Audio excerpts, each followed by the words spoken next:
ज्यादा गर्मी की वजह से तमिलनाडु के सेलम में पोल्ट्री कारोबार पर बुरा असर पड़ रहा है। पोल्ट्री किसानों का दावा है कि पिछले 2 हफ्तों में गर्मी से जिले भर में अंडे देने वाली 2 लाख से ज्यादा मुर्गियां मर गई हैं। ஆத்தூர், தலைவாசல், கெங்கவள்ளி இதற்கு உட்பட்ட கோழி பகுதிகளில் 40க்கும் மேற்பட்ட கோழி பண்ணைகள் உள்ளன. கிட்டத்தட்ட 25 லட்சம் கோழிகள் உள்ளன.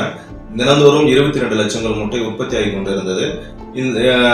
இப்பொழுது இந்த வெயிலின் தாக்கத்தின் காரணமாக கிட்டத்தட்ட 20% உற்பத்தி குறைந்துள்ளது.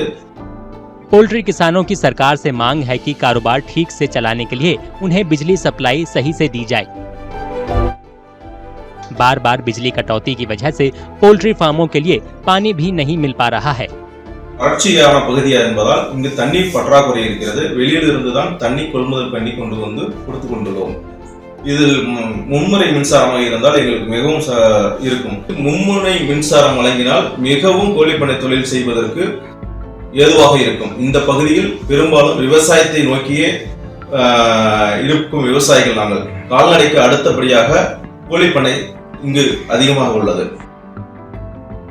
हालांकि चेन्नई में मौसम विज्ञान केंद्र ने बारिश के आसार जताते हुए कहा कि सेलम समेत राज्य के ज्यादातर हिस्सों में पारा 2 डिग्री सेल्सियस तक गिर सकता है।